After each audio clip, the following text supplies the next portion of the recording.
Iglesias los Viernes Santos. Para los fieles, el recorrido tiene un símbolo de peregrinación penitencial y también tiene por finalidad agradecer a Jesucristo por todo lo que hizo por la humanidad. Es una práctica muy antigua, según mencionó un antropólogo. Terminada la crucifixión, en cualquiera de las iglesias se hace la procesión, se introducen las imágenes al templo, a la iglesia, y un rato después la gente comienza con el primero de estos rituales tradicionales, que es el tupaintú, que es la adoración o acercarse y besar la imagen, normalmente el pie o la rodilla de la imagen de Jesucristo, ¿verdad?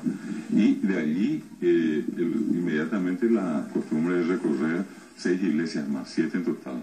El 7 es un número, vuelvo a repetir, de la suerte, un número mágico, y no basta hacerlo una vez, sino que quien hace o quienes hacen ese recorrido un año tienen que hacerlo por 6 años más, 7 años, para que eso produzca o el milagro que uno está esperando, o la ayuda, o el beneficio que uno desea a partir de una especie de promesa que uno hace. En la actualidad, muchas familias comienzan el recorrido a tempranas horas y lo terminan a las 15 horas, que es el momento de la muerte de Jesús, aunque otras inician su recorrido recién a esta hora.